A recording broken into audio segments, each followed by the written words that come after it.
ఈరోజు ఆంధ్రప్రదేశ్ 10వ తరగతి సాంఘిక శాస్త్రం జియోగ్రఫీ టెక్స్ట్ బుక్‌లోని 7వ పాఠానికి సంబంధించిన ముఖ్యాంశాలు చూద్దాం. 7వ పాఠం జాతీయ ఆర్థిక వ్యవస్థ జీవనాడులు. ఇందులో 151 నుంచి 157 పేజీ వరకు జలమార్గాలు. పురాతన కాలం నుంచి ఏది సుదీర సముద్రయానం చేసే దేశాలు ఒకటిగా నిలిచింది? భారతదేశం. పురాతన కాలం నుంచి ఏది సుదీర సముద్రయానం చేసే దేశాలు ఒకటిగా నిలిచింది? భారతదేశం.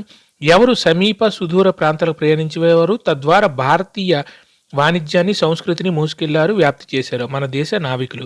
ఎవరు సమీప సుదూర ప్రాంతాలకు ప్రయాణించేవారు, తద్వారా భారతీయ వాణిజ్యాన్ని సంస్కృతిని మోసుకెళ్లారు, వ్యాప్తి చేశారంటే మన దేశ నావికులు. ఏవి చౌకైన రవాణా సాధనాలు? జలమార్గాలు. ఏవి చౌకైన రవాణా సాధనాలు అంటే జలమార్గాలు. అధిక సంఖ్యలో భారీ వస్తువులను మోయడానికి ఏవి చాలా అనుకూలంగా ఉంటాయంటే జలమార్గాలు. అధిక సంఖ్యలో భారీ వస్తువులను మోయడానికి ఏవి చాలా అనుకూలంగా ఉంటాయంటే జలమార్గాలు. ఏవి ఇంధన సామర్థ్యం కలిగిన పర్యావరణానికి అనుకూలమైన రవాణా సాధనం అంటే జలమార్గం. ఏది ఇంధన సామర్థ్యం కలిగిన పర్యావరణానికి అనుకూలమైన రవాణా సాధనం అంటే జలమార్గం. భారతదేశంలో ఎంత పొడవున అంతఃస్థలీయ నౌకాయాన జలమార్గాలు ఉన్నాయంటే 14,500 కిలోమీటర్లు. భారతదేశంలో ఎంత పొడవున అంతఃస్థలీయ నౌకాయాన జలమార్గాలు ఉన్నాయంటే 14,500 కిలోమీటర్లు. వీటిలో కేవలం ఎంత మాత్రమే యాంత్రిక నౌకల ద్వారా ప్రయాణించదగినవంటే 5,685 కిలోమీటర్లు. వీటిలో కేవలం ఎంత మాత్రమే యాంత్రిక నౌకల ద్వారా ప్రయాణించదగినవంటే 5,685 కిలోమీటర్లు. ఏ రాష్ట్రాల్లో దేశీయ జలమార్గాలు విస్తృతంగా ఉపయోగించబడుతున్నాయంటే ఈశాన్య రాష్ట్రాలు. ఏ రాష్ట్రాల్లో దేశీయ జలమార్గాలు విస్తృతంగా ఉపయోగించబడుతున్నాయంటే ఈశాన్య రాష్ట్రాల్లో. కింది జలమార్గాలను ప్రభుత్వం జాతీయ జలమార్గాలుగా ప్రకటించింది. జాతీయ జలమార్గాలు అంటే నేషనల్ వాటర్వేస్. వాటిని మనం ఏంటంటామంటే NW1 NW2 అంటాము. నేషనల్ వాటర్వేస్ లేదా జాతీయ జలమార్గాలు. వీటిని NW1 NW2 అని అంటూ ఉంటాం. జాతీయ జలమార్గాలు లేదా నేషనల్ వాటర్వేస్. అలహాబాద్ నుండి హల్దియా వరకు ఉన్న 1620 కిలోమీటర్ల గంగా నది జలమార్గం. ఇది నేషనల్ వాటర్వే. జాతీయ జలమార్గం 1 నేషనల్ వాటర్వే 1 ఎక్కడి నుంచి ఎక్కడి వరకు ఉందంటే అలహాబాద్ నుండి హల్దియా వరకు ఉంది. దీని పొడవు 1620 కిలోమీటర్లు. గంగా నది జలమార్గం. ఇది గంగా నది జలమార్గం అలహాబాద్ నుండి హల్దియా వరకు ఉంది. NW1. ఇక్కడ NW2 సదియా నుండి ధృబ్బి వరకు ఉన్న 897 కిలోమీటర్ల బ్రహ్మపుత్ర నదీ జలమార్గం. ఇది బ్రహ్మపుత్ర నదీ జలమార్గం. NW2 మొదటిది గంగా నదీ జలమార్గం. W1 ఈ సదియా నుండి ధృబ్బి వరకు ఉన్న NW2 దీని పొడవు 897 కిలోమీటర్లు. ఏ నదీ జలమార్గం అంటే బ్రహ్మపుత్ర నదీ జలమార్గం. తర్వాత NW3 కేరళలోని వెస్ట్ కోస్ట్ కెనాల్ అంటే కొట్టపూర్మ, కొల్లాం, ఉద్యోగ మండల్ మరియు చంపర్కల కాలువలు. ఇవి ఈ కెనాల్ కేరళలోని వెస్ట్ కోస్ట్ కెనాల్ కింద వచ్చేవి. దీని పొడవు ఎంతంటే 205 కిలోమీటర్లు. ఇది NW3. కేరళలోని వెస్ట్ కోస్ట్ కెనాల్ NW3 కింద వస్తుంది. అది కొట్టపూర్మ, కొల్లం, ఉద్యోగ మండల్ మరియు చంపర్కల కాలువలు దీని కింద వస్తాయి. వెస్ట్ కోస్ట్ కెనాల్ కేరళలోని వెస్ట్ కోస్ట్ కెనాల్లో. తర్వాత NW4 కాకినాడ పుదుచ్చేరి కాలువలతో పాటు గోదావరి మరియు కృష్ణానదుల నిర్దేశిత విస్తరణలు. కాకినాడ పుదుచ్చేరి కాలువలతో పాటు గోదావరి మరియు కృష్ణానదుల నిర్దేశిత విస్తరణలు. దీని పొడవు 1,078 కిలోమీటర్లు. NW4 మన దేశానికి మన రాష్ట్రంలో ఉంది. కాకినాడ మన రాష్ట్రంలో కనబడుతుంది. ఇక్కడ గుర్తుపెట్టుకోండి. NW4 కాకినాడ పుదుచ్చేరి కాలువలతో పాటు గోదావరి మరియు కృష్ణానదుల నిర్దేశిత విస్తరణలు 1078 కిలోమీటర్లు. మాతయ్య నదితో పాటు బ్రాహ్మణి నది యొక్క నిర్దేశిత విస్తరణలు మహానది మరియు బ్రాహ్మణి నదుల డెల్టా కాలువలు మరియు ఈస్ట్ కోస్ట్ కెనాల్. దీని పొడవు 588 కిలోమీటర్లు. NW5 దీని పొడవు 588 కిలోమీటర్లు. మాతయ్య నదితో పాటు బ్రాహ్మణి నది యొక్క నిర్దేశిత విస్తరణలు మహానది మరియు బ్రాహ్మణి నదుల డెల్టా కాలువలు మరియు ఈస్ట్ కోస్ట్ కెనాల్. ఈ మొత్తం NW5 కింద వస్తాయి. ఇవి దీని పొడవు ఎంతంటే 588 కిలోమీటర్లు. అత్యధికంగా రవాణా జరిగే కొన్ని ఇతర అంతఃస్థలీయ జలమార్గాలు అవి ఎక్కడ ఉన్నాయంటే కేరళలోని మాండవి, జువారి మరియు కంబర్జువా, సుందర్బన్స్, బరాక్ మరియు కేరళలోని వెనుక జలాలు. అత్యధికంగా రవాణా జరిగే కొన్ని ఇతర అంతఃస్థలీయ జలమార్గాలు ఉన్నాయి. అవి ఏంటంటే కేరళలోని మాండవి, జువారి మరియు కంబర్జువా, సుందర్బన్స్, బరాక్ మరియు కేరళలోని వెనుక జలాలు. ఇవి కాకుండా విదేశాలతో భారతదేశం యొక్క వాణిజ్యం తీరం వెంబడి ఉన్న వాటర్వేల నుండి జరుగుతుంది. దేశ వాణిజ్య పరిమాణంలో ఎంత శాతం సముద్రం ద్వారా జరుగుతుందంటే 95%, విలువ పరంగా 68%.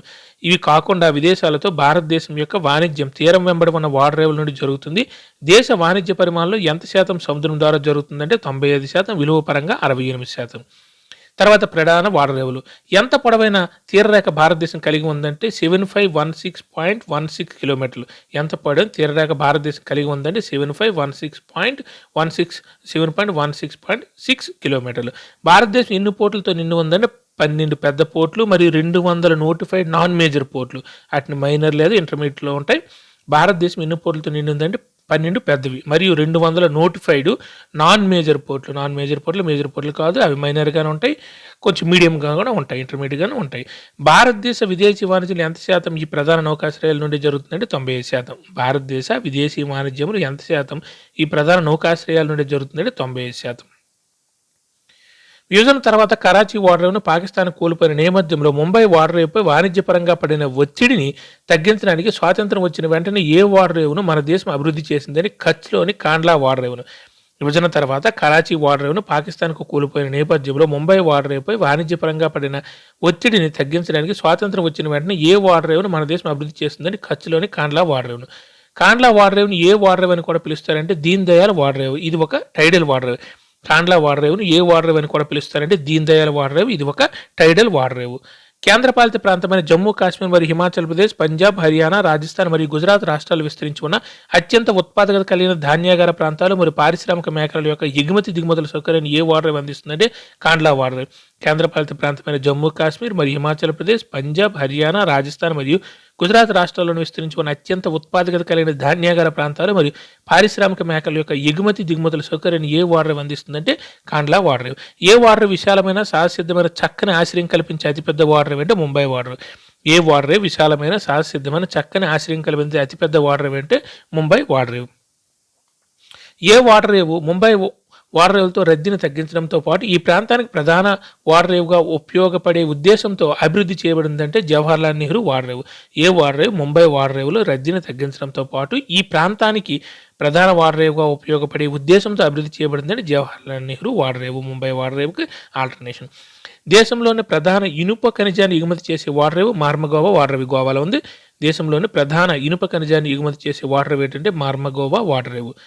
భారతదేశ ఇనుప ఖనిజం ఎగుమతిలో ఈ వాడరేవు దాదాపు ఎంత శాతం వాటాను కలిగి ఉందంటే 50% వాటాను కలిగి ఉంది. ఈ మార్మగోడా వాడరేవు అనేది భారతదేశం ఎగుమతి చేసే ఇనుప ఖనిజంలో 50% వాటాను దాదాపుగా ఈ పోర్టు ద్వారా మార్మగోడా వాడరేవు ద్వారా ఎగుమతి చేయబడుతుంది. కర్ణాటకలో ఉన్న న్యూ మంగళూరు వాడరేవు ప్రధానంగా ఏ గనుల నుండి ఇనుప ఖనిజాన్ని ఎగుమతి చేస్తుందని కుద్రేముఖ్. కర్ణాటకలో ఉన్న న్యూ మంగళూరు వాడరేవు ప్రధానంగా ఏ గనుల నుండి ఇనుప ఖనిజాన్ని ఎగుమతి చేస్తుందని కుద్రేముఖ్. ఏ వాడరేవు పూర్తిగా నైరుతి భాగంలో లాగూన్ ప్రవేశ ద్వారం వద్ద ఉన్న ఒక సహజ వాడరేవు అంటే కొచ్చి వాడరేవు. ఏ వాడరేవు పూర్తిగా నైరుతి భాగంలో లాగూన్ ప్రవేశ ద్వారం వద్ద ఉన్న ఒక సహజ వాడరేవు అంటే కొచ్చి వాడరేవు. తూర్పు తీరం వెంబడి వెళ్తున్నప్పుడు ఆగ్నేయంలో మీరు తమిళనాడులోని ఏ వాడరేవుని చూస్తారంటే టుటీకోరిన్. తూర్పు తీరం వెంబడి వెళ్తున్నప్పుడు ఆగ్నేయంలో మీరు తమిళనాడులోని ఏ వాడరేవుని చూస్తారంటే టుటీకోరిన్. ఏ వాడరేవు సహజ నౌకాశ్రయంతో పాటు దాని వెనుక భాగంలో ఎగుమతి దిగుమతులకు వీలు కల్పించి విశాలమైన ఖాళీ ప్రదేశాన్ని కలిగిందంటే టుటీకోరిన్. ఏ వాడరేవు సహజ నౌకాశ్రయంతో పాటు దాని వెనుక భాగంలో ఎగుమతి దిగుమతులకు వీలు కల్పించి విశాలమైన ఖాళీ ప్రదేశాన్ని కలిగి ఉందంటే టుటీకోరిన్. ఆ విధంగా ఏ వాడరేవు పొరుగు దేశాలను శ్రీలంక, మాల్దీవులు మరియు భారతదేశ తీర ప్రాంతాల వాణిజ్య నిర్వహణలో వృద్ధిని కనబరుస్తుందంటే టుటీకోరిన్. ఆ విధంగా ఏ వాడరేవు పొరుగు దేశాలను శ్రీలంక, మాల్దీవులు మరియు భారతదేశ తీర ప్రాంతాల వాణిజ్య నిర్వహణలో వృద్ధిని కనబరుస్తుందంటే టుటీకోరిన్. దేశంలోని పురాతన కృత్రిమ వాడరేవులో ఒకటి చెన్నై. దేశంలోని పురాతన కృత్రిమ వాడరేవులో ఒకటి చెన్నై. ఏది వాణిజ్యం మరియు కార్గో పరిమాణం పరంగా ముంబై తర్వాత స్థానంలో ఉందంటే చెన్నై. ఏది వాణిజ్యం మరియు కార్గో పరిమాణ పరంగా ముంబై తర్వాత స్థానంలో ఉండేది చెన్నై. అత్యంత లోతైన భూ పరివేష్టిత మరియు సురక్షితమైన వాడరేవు విశాఖపట్నం. అత్యంత లోతైన భూ పరివేష్టిత మరియు సురక్షితమైన వాడరేవు ఏంటంటే విశాఖపట్నం. ఏ వాడరేవును మొదట్లో ముడి ఇనుము ఎగుమతి కోసం ప్రారంభించారంటే విశాఖపట్నం. ఏ వాడరేవును మొదట్లో ముడి ఇనుము ఎగుమతి కోసం ప్రారంభించారంటే విశాఖపట్నం. ఏ వాడరేవు ఇనుప ఖనిజ ఎగుమతిలో ప్రత్యేకత కలిగి ఉందంటే ఒడిశాలో ఉన్న పారాద్వీప్. ఏ వాడరేవు ఇనుప ఖనిజ ఎగుమతిలో ప్రత్యేకత కలిగి ఉందంటే ఒడిశాలో ఉన్న పారాద్వీప్. ఏ వాడరేవు ఒక అంతఃస్థలీయ నదీ ఆధారిత వాడరేవు అంటే కోల్కతా వాడరేవు. ఏ వాడరేవు ఒక అంతఃస్థలీయ నదీ ఆధారిత వాడరేవు. నదీ ఆధారిత వాడరేవు కోల్కతా వాడరేవు. ఏ వాడరేవు గంగా, బ్రహ్మపుత్ర, హరివానం యొక్క విశాలమైన సమృద్ధి అయిన పృష్ఠభూమికి సేవలు అందిస్తుందని కోల్కతా వాడరేవు. ఏ వాడరేవు గంగా, బ్రహ్మపుత్ర, హరివానం యొక్క విశాలమైన సమృద్ధి అయిన పృష్ఠభూమికి సేవలు అందిస్తుందని కోల్కతా వాటర్. టైడల్ పోర్ట్ అయినందున దీనికి ఏ నదిలో నిరంతర పూడిక తీతిక అవసరం అవుతుందంటే హుగ్లీ నదిలో. టైడల్ పోర్ట్ అంటే కలకత్తా వాటర్ టైడల్ పోర్ట్ అయినందున దీనిని ఏ నదిలో నిరంతర పూడిక తీత అవసరం అవుతుందంటే హుగ్లీ నదిలో. కోల్కతా వాడరేవుపై పెరుగుతున్న ఒత్తిడిని తగ్గించేందుకు ఏ వాడరేవు అనుబంధ నౌకాశ్రయంగా అభివృద్ధి చేయబడిందంటే హల్దియా వాడరేవు. కోల్కతా వాడరేవుపై పెరుగుతున్న ఒత్తిడిని తగ్గించేందుకు ఏ వాడరేవు అనుబంధ నౌకాశ్రయంగా అభివృద్ధి చేయబడింది హల్దియా వాడరేవు. కోల్కతా వాడరేవుకు అనుబంధం హల్దియా వాడరేవు. తర్వాత వాయు మార్గాలు. నేడు ఏ ప్రయాణం అత్యంత వేగవంతమైన, సౌకర్యవంతమైన మరియు ప్రతిష్టాత్మకమైన రవాణా సాధనం అంటే విమాన ప్రయాణం. నేడు ఏ ప్రయాణం అత్యంత వేగవంతమైన, సౌకర్యవంతమైన మరియు ప్రతిష్టాత్మకమైన రవాణా సాధనం అంటే విమాన ప్రయాణం. దీని ద్వారా ఎత్తైన పర్వతాల వంటి కఠిన భూస్వరూపాలు, దుర్భరమైన ఎడారులు, దట్టమైన అడవులు, సుదీర్ఘంగా విస్తరించిన సముద్రాల వంటి భాగాలను చాలా సులభంగా చేరుకోవచ్చు అంటే విమాన ప్రయాణం. దీని ద్వారా ఎత్తైన పర్వతాల వంటి కఠిన భూస్వరూపాలు, దుర్భరమైన ఎడారులు, దట్టమైన అడవులు, సుదూరంగా విస్తరించిన సముద్రాల వంటి భాగాలను చాలా సులభంగా చేరుకోవచ్చు అంటే విమాన ప్రయాణం. వాయు రవాణా లేనప్పుడు పెద్ద నదులు, ఖండిత భూస్వరూపాలు, దట్టమైన అడవులు, తరచుగా వచ్చే వరదలు మరియు అంతర్జాతీయ సరిహద్దులు మొదలైన వాటితో నిండి ఉన్న దేశంలోని ఈశాన్య ప్రాంతం గురించి ఆలోచించండి. ఏ ప్రయాణం ఈ ప్రాంతాన్ని చేరుకోవడం సులభతరం చేసిందంటే విమాన ప్రయాణం. వాయు రవాణా లేనప్పుడు పెద్ద నదులు, ఖండిత భూస్వరూపాలు, దట్టమైన అడవులు, తరచుగా వచ్చే వరదలు మరియు అంతర్జాతీయ సరిహద్దులు మొదలైన వాటితో నిండి ఉన్న దేశంలోని ఈశాన్య ప్రాంతం గురించి ఆలోచించండి. ఏ ప్రయాణం ఈ ప్రాంతాన్ని చేరుకోవడానికి సులభతరం చేసిందంటే విమాన ప్రయాణం. తీర ప్రాంతంలో oil and natural gas corporation కార్యకలాపాలకు దుర్లభమైన ప్రాంతాలు, ఈశాన్య రాష్ట్రాల వంటి క్లిష్టమైన భూభాగాలకు, జమ్మూ కాశ్మీర్, హిమాచల్ ప్రదేశ్ మరియు ఉత్తరాఖండ్ రాష్ట్రాల మారుమూల ప్రాంతాలకు ఏది తన హెలికాప్టర్ సేవలు అందిస్తుందంటే పవన్ హాన్స్ హెలికాప్టర్ లిమిటెడ్. తీర ప్రాంతంలో oil and natural gas corporation కార్యకలాపాలకు దుర్లభమైన ప్రాంతాలు, ఈశాన్య రాష్ట్రాల వంటి క్లిష్టమైన భూభాగాలకు, జమ్మూ కాశ్మీర్, హిమాచల్ ప్రదేశ్ మరియు ఉత్తరాఖండ్ రాష్ట్రాలైన మారుమూల ప్రాంతాలకు ఏది తన హెలికాప్టర్ సేవలు అందిస్తుందంటే పవన్ హాన్స్ హెలికాప్టర్ లిమిటెడ్. విమాన ప్రయాణం సామాన్యులకు అందుబాటులో లేదు. ఏ రాష్ట్రాల్లో మాత్రమే సామాన్య ప్రజలకు సేవలను విస్తరించేందుకు ప్రత్యేక సౌకర్యాలను కల్పించారంటే ఈశాన్య రాష్ట్రాల్లో. విమాన ప్రయాణం సామాన్యులకు అందుబాటులో లేదు. ఏ రాష్ట్రాల్లో మాత్రమే సామాన్య ప్రజలకు సేవలను విస్తరించేందుకు ప్రత్యేక సౌకర్యాలను కల్పించారంటే ఈశాన్య రాష్ట్రాల్లో. ఇక్కడ ప్రధాన నౌకాశ్రయాలు మరియు కొన్ని అంతర్జాతీయ విమానాశ్రయాలు కూడా ఇచ్చారు చూడండి.